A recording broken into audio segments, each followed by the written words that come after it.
My name is Heather Sallan.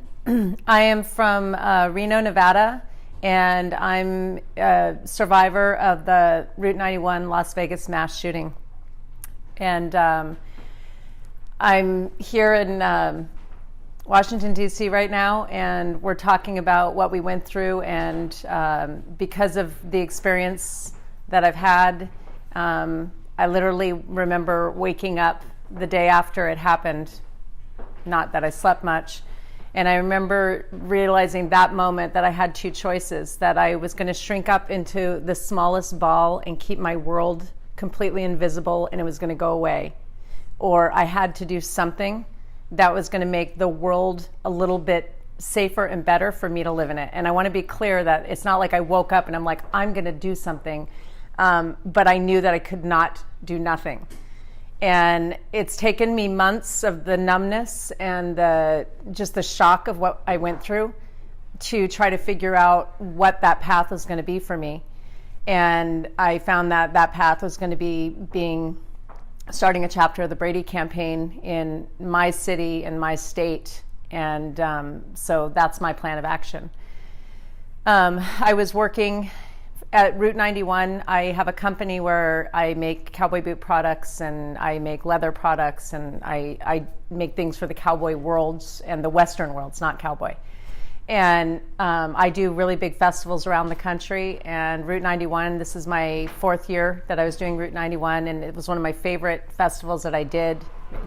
Just such a great venue. It was small enough and intimate enough that you felt like you could see everybody up close and personal compared to other venues that I do. And it was 10:05 on Sunday night, and I heard 3 pops. And I remember thinking, ooh, the fireworks. And so the way my booth was oriented, I had to take about 5 steps out to turn around and look at the stage. And when I was looking at the stage, right when I thought, that's weird, there's no fireworks, it was like the ba-ba-ba-ba-ba-ba-ba-ba of machine gun fire. And there was just this, it was the most unreal thing to be watching. It was like people just started dropping to the ground and screaming, and people just started running. And I just turned around and there were people standing at my booth, and I grabbed people and I threw them into my booth, and people just started running and diving behind. I have this boot bar. It looks like a wooden boot bar. And people started jumping behind the boot bar, and we were all huddled down, and the machine gun fire just kept going and going and going. And I remember thinking, oh my God, they're in here and they're going to kill us. And it sounded like there were 5 people with machine guns. So I jumped up and I said, we've got to get out of here. We're going to get killed if we stay here. And we ran out, and they had opened the gate to the right side of where my booth was. And all of these people were just running and screaming, and I ran out. And when I got out of the venue, there was a police officer, and he was on the right hand side in the middle of the road. He was doing traffic control the whole time, and the look on his face, he just had this, he started screaming, you've got to get out of here, you have to run for your lives. And the absolute terror on his face, I knew how much trouble we were in. And so I started running.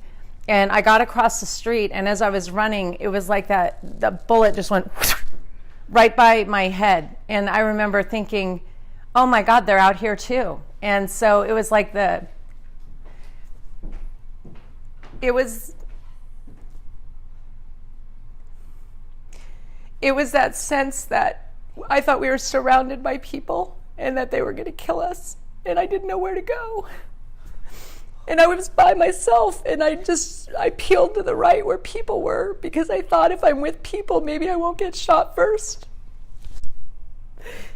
And I ran, and then I hit a fence, and there was nowhere for me to go, and so I took a right.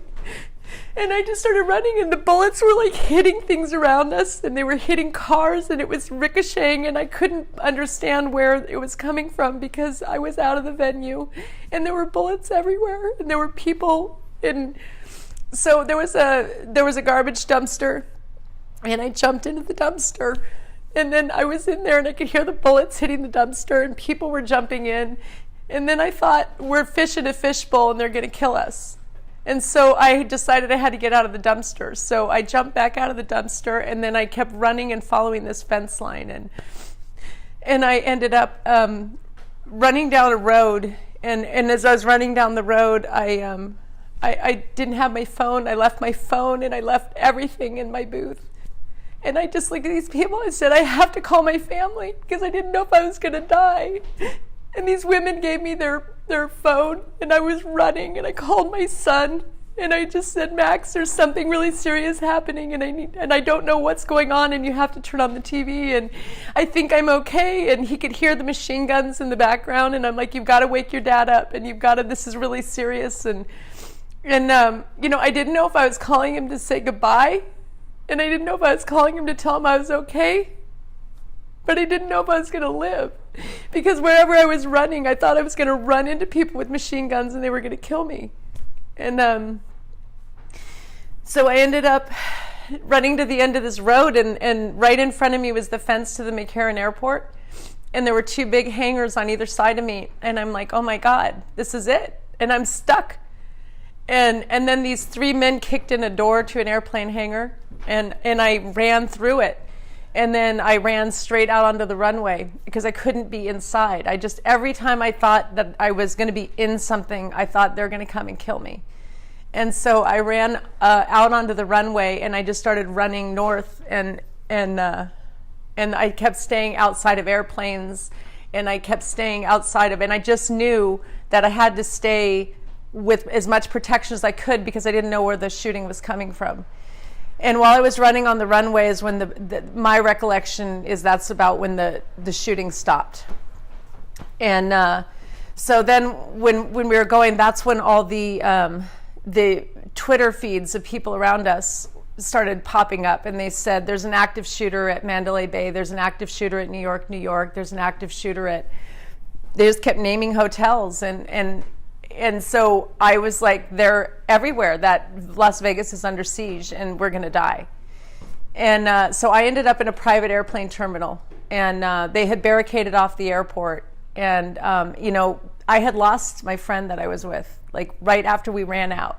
And that was the other thing, is when I was running and that bullet went by my head, I turned around and Christine was gone, and I didn't know if she'd been shot. I didn't know if she'd been killed. I didn't know, and I just was like, until I knew Christine was okay, I was like losing my mind. And, people have really horrific stories about what happened that night. And, for me, it was just a story of survival. And, there are people who were stuck in the venue, and they saw the dead bodies and they saw everything. And there are people, so many people lost their lives. And, for me, I'm just emotionally traumatized for the rest of my life because, for 11 minutes, I got lucky because bullets missed me. It wasn't that bullet, I think about that bullet every day that went right by my head. It's like, how many people know that noise? And I didn't get killed, and I just got lucky. And so my, every day I wake up now, I get up and I do the next right thing, and I get dressed, I shower, I pull myself together, and it's just been this piecemealing, putting my life back together. But every day that I walk out the door, I think something can happen, because it did. And I feel like before this happened to me, I was naive. I will never again live in that world that I wish I could go back to, that world of thinking that I was safe and I was protected, but I can't. So that's why I'm kind of moving the direction that I am now, where I feel like I may not be able to, I don't know what kind of a difference I'm going to make, but I know that if I'm doing something, that it's better than doing nothing. And what I really believe has happened in the world now is, I think that with social media and the way that everything is out there, and people look at these horrible tragedies and they live it with you. And I think that when you see something as horrific as what we went through, and I think people think this is so awful. There must be somebody doing something about this. And I don't think people are doing anything about it because they think someone else is. And that was my realization when I woke up and realized I had to do something. Is I can't hope somebody's going to make change, and I can't hope the world is just going to be different. But I can wake up every day and I could do my piece of it and try to build my own world of perceived safety and do what I can to try to make a difference. And the Brady campaign for me is that venue, and it aligns with my beliefs.